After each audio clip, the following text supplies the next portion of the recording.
Assalamualaikum warahmatullahi wabarakatuh.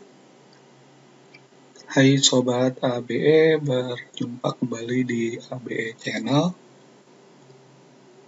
Pada kesempatan kali ini, saya ingin mengucapkan selamat datang kepada mahasiswa baru gitu ya.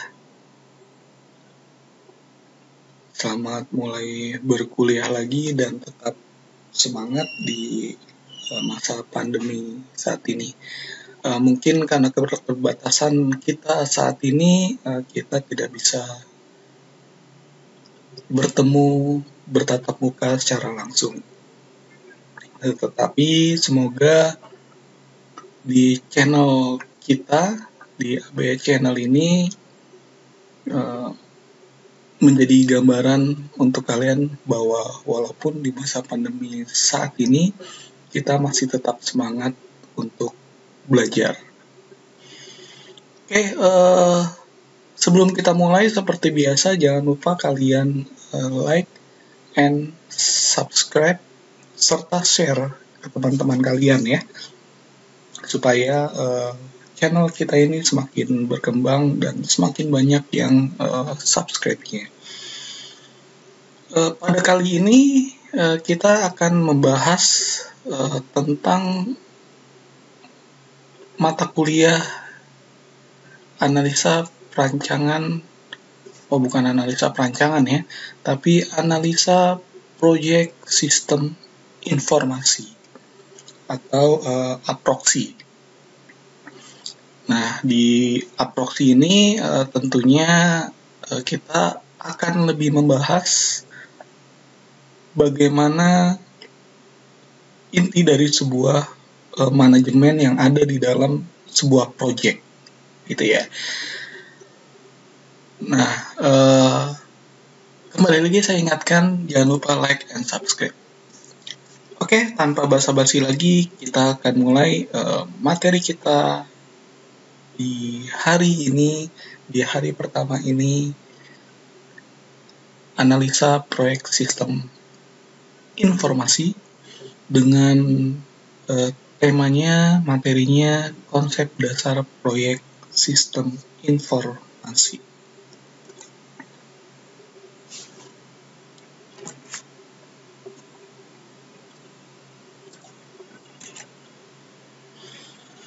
Oke, kita akan lihat di sini dari sisi perspektif industri gitu ya. Karena kalau misalnya kita jurusan kalian, saya yakin pasti masuk ke ranahnya adalah jurusan IT gitu ya, sistem informasi gitu kan. Nah, kalau kita melihat dari sistem informasi, pastinya proyek yang akan kita kerjakan atau proyek yang akan kita lakukan itu tidak jauh dengan melakukan pengembangan dari sebuah sistem informasi. Dan tentunya kalau misalnya kita lihat dari perspektif industri ini, ya kita bisa melihat di zaman sekarang gitu ya, kita bisa melihat semuanya itu berbasiskan teknologi komputer. Bahkan dengan kondisi pandemi saat ini, kita juga belajar juga semuanya berbasiskan komputer gitu ya. Dan Pak, saya bukannya belajar dengan komputer nih, saya pakai handphone. Nah, handphone ini sebenarnya saat ini bukan handphone yang seperti zaman dulu gitu ya, yang hanya bisa cukup telepon, SMS gitu ya. Nah, sekarang handphone ini sebenarnya mininya dari sebuah komputer gitu ya. Jadi mininya komputer, prosesornya pun menggunakan prosesor komputer gitu ya. Nah, pengembangannya semuanya menggunakan teknologi komputer. Walaupun dibilangnya adalah mobile gadget gitu ya, atau mobile komputer gitu. Nah, semuanya ini pasti dari sisi manajemennya pasti akan berorientasi terhadap perangkat keras gitu ya. Kalau misalnya kalian punya sistem, ya tentunya kalian akan berbicara tentang hardware-nya nanti, akan berbicara tentang apa yang bisa membuat sistem itu jalan gitu ya. Jadi kalau misalnya kalian punya sistem absensi gitu, sistem informasi absensi. Nah, Dalam sistem absensi itu ternyata pasti ada hardware-hardware-nya gitu kan, mulai dari sistem operasinya, lalu bagaimana kameranya, bagaimana pendeteksi misalnya fingerprint-nya gitu kan. Lalu dari sistem informasi ini nanti akan disimpan di mana gitu ya, database-nya di server ataukah di klien ataukah di aplikasi yang mana gitu ya. Nah, kalau dari sisi manajemen pasti yang namanya IT, produk IT itu pasti sangat mahal sekali gitu ya. Jadi yang namanya IT itu pasti akan membutuhkan biaya yang sangat besar. Kalau kita lihat zaman sekarang ya IT ini luar biasa efektivitasnya gitu ya. IT ini benar-benar berkembang apalagi di era pandemi COVID saat ini. Nah, dengan perubahan dramatis ini, gitu ya, biaya perangkat lunaknya ini juga pasti akan semakin tinggi, gitu ya. Misalnya kalau dulu kalian mengembangkan sistem, misalnya membuat sistem informasi absensi, gitu ya, nggak perlu pakai sistem, kalian pakai Excel saja atau pakai manual gitu yang pakai kartu clock gitu ya. Nah, ini karena manual mungkin pasti akan ada banyak permasalahan yang terjadi gitu ya, makanya untuk mengurai permasalahan tersebut ya tentunya dibuatlah sebuah sistem, kan itu perspektif dari industrinya. Jadi semakin besar atau semakin kompleks sistem yang akan dibuat pasti akan membutuhkan biaya yang besar. Tapi zaman sekarang semua industri itu pasti akan melek dengan perkembangan teknologi. Apalagi di era 2020 saat ini semuanya serba gadget gitu ya, semuanya serba mobile. Nah, makanya tidak heran proyek-proyek yang ada saat ini semuanya berkaitan dengan proyek aplikasi yang menggunakan mobile phone. Nah, pertanyaannya, kenapa sih gitu ya, mengapa membutuhkan waktu yang lama dalam menyelesaikan sebuah program gitu ya, lalu mengapa biayanya sangat tinggi gitu ya, lalu apakah dapatkah menemukan kesalahan program sebelum didistribusikan, lalu mengapa sangat sulit mengukur kemajuan perangkat lunak yang akan dikembangkan gitu atau saat dikembangkan. Nah, pertanyaan-pertanyaan ini pasti akan muncul gitu ya ketika proyek ini akan dilakukan. Kenapa sih aplikasi ini harus dikembangkan? Misalnya tadi saya bilang sistem informasi absensi. Oh, sekarang sistem absensinya mulai dari zaman dulu gitu ya, pakai kartu doang, clock gitu ya. Nah, lalu dibuatlah sebuah sistem informasi yang berbasiskan teknologi gitu, misalnya menggunakan fingerprint gitu kan. Oh, ternyata sekarang lebih canggih lagi, ternyata bisa menggunakan biometrik wajah gitu kan, absensinya menggunakan biometrik wajah dan seterusnya. Nah, fungsi dari pengembangan ini ya akan menjawab seberapa besar pertanyaannya. Nah, jadi bagi seorang project manager yang paling penting adalah bagaimana menyelesaikan proyeknya itu tepat waktu dengan biaya yang disesuaikan, yang disepakati di awal. Jadi terutama kalau misalnya karena kita masuk ke dalam sistem informasi, pasti kita harus sebelum didistribusikan kita harus cepat. Bagaimana kita mengetahui atau menemukan kesalahan-kesalahan dari sebuah sistem.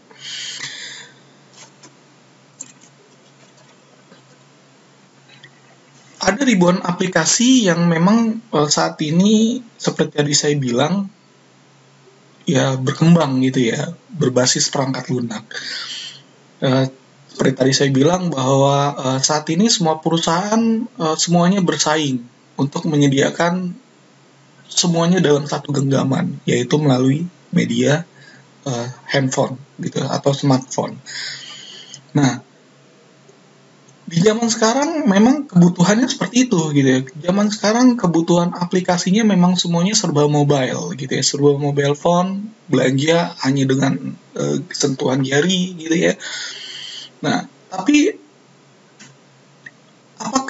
harus diperbarui gitu ya. Nah, ini tentunya ya harus bisa disesuaikan gitu ya.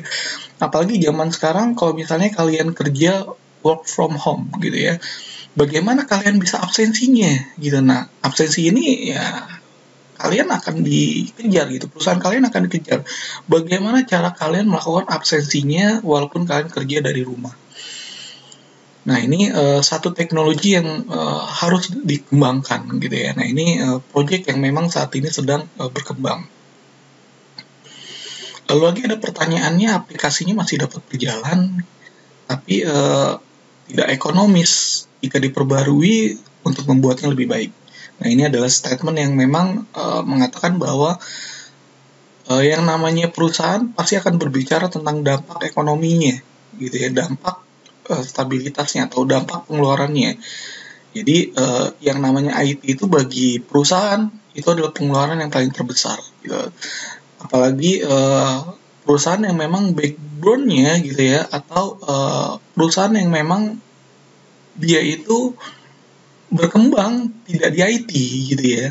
Jadi misalnya satisfaction-nya dia memang menggunakan cash manual, by phone dan seterusnya. Tapi kalau sudah dia menggunakan IT sebagai latar belakang kemajuan perusahaannya, maka dia pasti akan lebih mengedepankan tentang pembaharuan dari teknologi yang akan diterapkan. Nah, seorang project manager TI, gitu ya, teknologi informasi yang efektif, dia akan memberikan software tepat waktu. Ini sesuai dengan spesifikasi dan anggarannya. Ini sudah sempat tadi saya singgung gitu ya. Ini juga menurut Luca Richards di 2005. Nah, komponen perangkat lunak reusability gitu ya. Jadi aplikasi itu harus reuse. Artinya reuse berarti bisa dipakai lagi pada program atau pada project yang berbeda. Misalnya saya punya program inventory toko gitu ya. Program inventory toko, nah saya gunakan untuk program inventory gudang gitu. Nah, ini juga bisa diterapkan gitu, karena dengan sistem yang ada, walaupun memang nanti akan ada banyak beberapa perubahan gitu ya, tapi core-nya atau intinya dalam inventory itu sama gitu ya. Jadi sistem pengembangan perangkat lunaknya atau komponen perangkat lunaknya itu harus bisa di reuse atau bisa digunakan atau bisa dipakai secara kontinu atau bisa dikembangkan nantinya. Nah, yang paling penting adalah bahasa yang digunakan, bahasa pemrograman ini harus mencerminkan serangkaian instruksi perangkat keras atau deskripsi prosedural dari sebuah program. Nah, ini contohnya ini misalnya kalau absensi fingerprint gitu ya. Nah, bahasa pemrogram ini bisa terakomodir dari bahasa yang bisa memang terhubung dengan mesin fingerprint tadi gitu ya. Jadi untuk menarik datanya. Nah, ini aplikasi perangkat lunak yang bisa kalian lihat di sini, perangkat lunak sistem itu ada compiler, editor, utilitas, pengaturan files dan lain-lain gitu ya. Nah, yang poin kedua di sini ada perangkat lunak bisnis. Nah, ini yang saat ini memang sedang berkembang gitu ya. Ada ERP gitu ya, ada MIS, Management Information System gitu ya, dan lain-lain. Nah, ini yang memang perangkat lunak bisnis ini yang memang saat ini perusahaan yang memang menggunakannya adalah perusahaan yang memang care terhadap teknologi. Perusahaan yang memang mengedepankan kemajuan perusahaannya terhadap teknologi. Nah, ini yang perangkat lunak bisnis. Lalu ada perangkat lunak teknik dan ilmu pengetahuan, astrologi, dan seterusnya gitu ya. Lalu ada embedded software. Nah, di sini ada dalam read-only memory atau ROM gitu ya. Nah, ini keypad control pada microwave, AVI, handphone, dan seterusnya. Nah, ini keypad ini yang namanya itu disebut dengan embedded software. Lalu ada lagi yang paling penting dan berkembang saat ini, yaitu tentang perangkat lunak kecerdasan buatan atau EA, Artificial Intelligence. Nah, di mana EA ini saat ini itu sangat luar biasa ditekankannya, dan di Indonesia ini mulai berkembang gitu ya. Kalau di luar negeri mungkin sudah berkembang cukup lama, tapi di Indonesia ini sudah mulai berkembang dan ingin mengejar di luar negeri gitu ya. Jadi bagaimana EA ini untuk memecahkan permasalahan yang kompleks, termasuk bagaimana EA ini dia bisa meniru pemikiran dari sebuah manusia gitu ya. Jadi EA ini dikembangkan untuk meniru kecerdasan dari manusia. Lalu ada perangkat lunak real time, ini seperti sensor bencana alam, perbankan dan lain-lain. Ada yang komputer personal gitu ya, ini preset, grafik komputer, multimedia dan lain-lain gitu ya. Lalu ada setelah kita melihat gitu ya, setelah kita melihat dan mendengar penjabaran yang tadi saya jabarkan, kita bisa mendefinisikan proyek dari sistem informasi tersebut gitu ya. Jadi sebagai satu kegiatan sementara, jadi proyek itu pasti akan sementara. Yang namanya proyek itu tidak dilakukan secara terus-menerus. Jadi proyek itu dilakukan sementara. Jadi berlangsung dalam jangka waktu yang terbatas. Jadi proyek itu bukannya kontinu, tapi terbatas. Bisa 1 bulan, 3 bulan, 6 bulan, 1 tahun, 2 tahun, 10 tahun.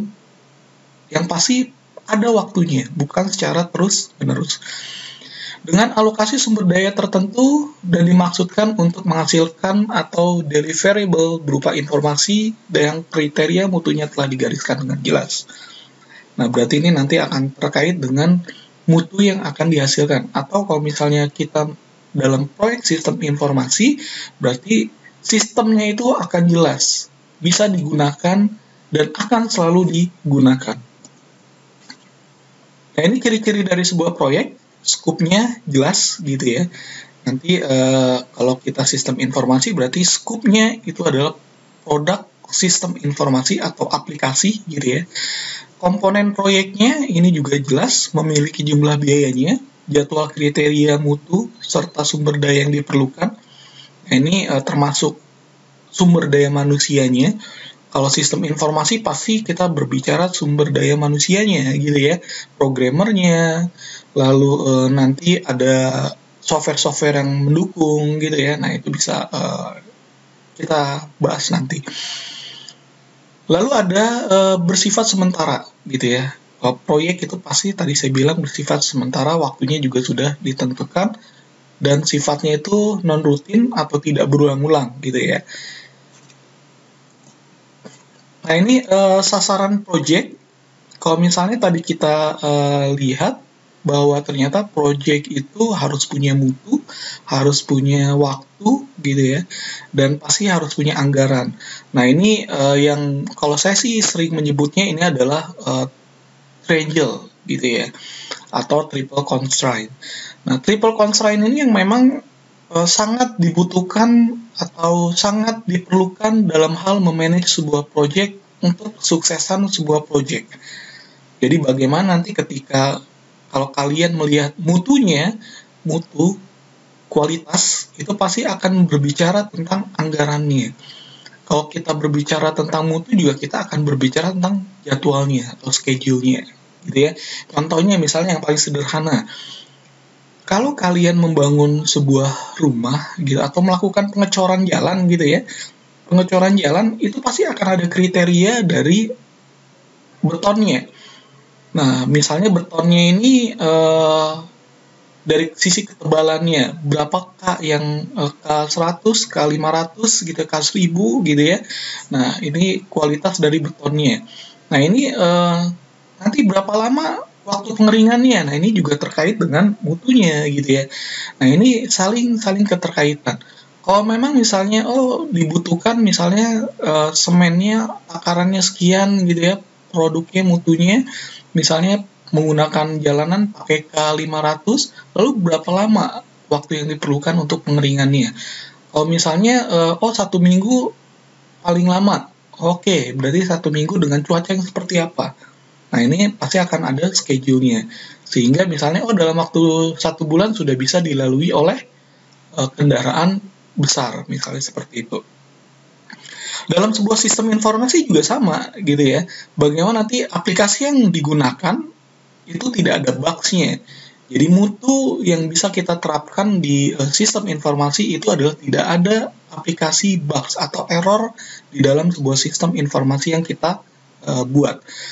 Dan yang paling penting adalah keterkaitan dengan mutu, bahwa sistem informasi yang kita buat itu bisa digunakan. Jangan sampai proyek yang ada saat ini kebanyakan adalah proyek yang menghabiskan anggaran, di mana proyek ini ya memang sudah ada aplikasinya gitu, sudah ada aplikasinya dikembangkan tapi tidak digunakan, atau dia memang tidak ada aplikasinya lalu dibuat aplikasinya tetapi hasil akhirnya aplikasi tersebut tidak bisa digunakan.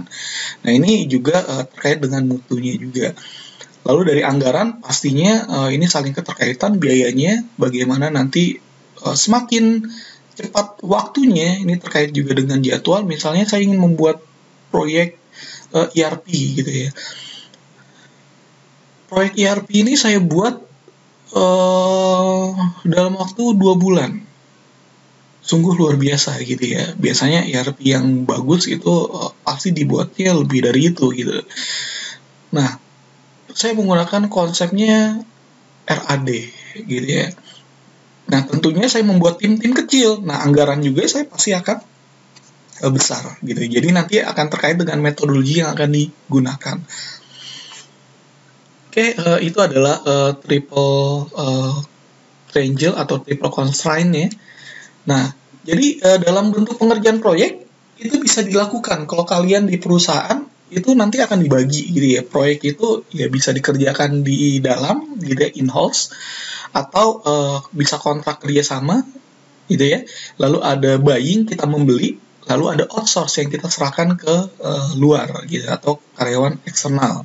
Tapi tentunya outsourcing ini dikontrol oleh internal dari karyawannya, tergantung dari kebutuhan sistem yang akan kalian kerjakan.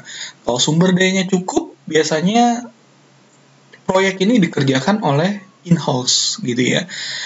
Jadi harus ada sumber daya manusia yang memang bisa melakukan itu dari sisi internalnya gitu ya. Oke, timbulnya sebuah proyek. Nah, ini timbulnya sebuah proyek itu dibagi menjadi 4 gitu ya. Mulai dari rencana pemerintah. Nah, ini dari infrastruktur, contohnya seperti proyek pemerintah ini pemindahan ibu kota gitu ya. Pemindahan ibu kota negara Republik Indonesia yang akan dipindahkan di wilayah Kalimantan. Nah, ini akan memunculkan sebuah proyek di mana proyek infrastrukturnya itu akan mulai ada gitu ya, mulai dari pembangunan jalan, mulai dari penerapan teknologi yang akan dihasilkan gitu ya, mulai membangun fiber optik misalnya sebagai network jaringan komputernya gitu ya, mulai dari anggaran-anggaran yang lainnya. Nah, ini semua terkait dengan perencanaan pemerintah gitu. Jadi semuanya memang ada karena memang ada rencana gitu ya. Lalu ada permintaan pasar. Nah, ini contohnya aplikasi BlackBerry, mobile banking, dan seterusnya. Ini karena dulu aplikasi BlackBerry ini luar biasa berkembang. Kalau sekarang sudah tidak ada lagi gitu ya. Aplikasinya sekarang adalah berbasiskan Android. Nah, saat ini sangat berkembang. Aplikasi mobile berbasiskan Android. Jadi permintaan pasarnya itu luar biasa canggihnya. Sama seperti kalian belanja online gitu ya. Kalau dibilangnya, disingkatnya anak zaman sekarang tuh BOL gitu ya. Belanja online, BOL. Nah, di BOL ini semua sistem informasi misalnya kalian bisa dapatkan mudah dengan mobile phone kalian atau smartphone kalian. Nah, ini permintaan pasar gitu ya. Misalnya dari Tokopedia, Bukalapak gitu ya. Nah, ini unicorn Indonesia yang semuanya serba gadget. Nah, pasti akan membuatnya menggunakan mobile phone. Ada lagi sekarang misalnya dari raksasa-raksasa manufaktur di Indonesia juga semuanya membuatnya juga melalui mobile phone. Jadi ada yang bisa diakses oleh customer langsung. Nah, ini berdasarkan dari permintaan pasarnya. Lalu ada dari sisi dalam perusahaan gitu. Misalnya perusahaan saya ingin menerapkan absensi, berarti pengembangan dari sistem absensinya. Nah, ini juga bisa dilakukan. karena memang akan terkait dengan informasi keuangan gitu ya. Bagaimana nanti masuk keluarnya, income-nya itu akan dibayarkan oleh payroll dan seterusnya gitu ya. Lalu ada knowledge base-nya, jadi bagaimana nanti pengetahuan knowledge dari yang lama bisa ditransfer melalui teknologi ke pengguna yang baru gitu ya. Lalu ada kegiatan penelitian seperti open source dan e-learning yang saat ini sedang kalian kerjakan. Nah, ini ada faktor-faktor kegagalan. Jadi dalam sebuah project itu pasti akan ada faktor-faktornya. Mulai ada faktor keberhasilan dan faktor kegagalan. Tapi kita akan melihat terlebih dahulu dari faktor kegagalannya terlebih dahulu. Yang paling penting di sini, ini yang sering terjadi kalau proyek tidak jelas gitu ya, spesifikasinya tidak jelas, perubahan dalam database-nya tidak ada batasan, perubahan dalam sistem juga tidak ada batasan, stakeholder-nya juga plan gitu ya, perencanaan yang buruk, kurangnya menguasai seni, manajemen proyek, dokumentasi minim, dan seterusnya. Yang paling penting adalah komunikasinya.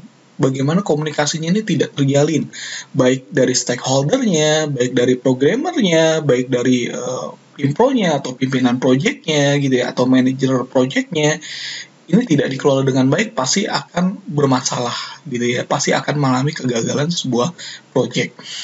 Nah, tidak cukup sumber daya juga bisa identifikasi dari kegagalan sebuah proyek, karena tidak cukup sumber daya berarti proyek yang dihasilkan bisa molor gitu ya. Artinya molor berarti schedule-nya tidak tepat waktunya.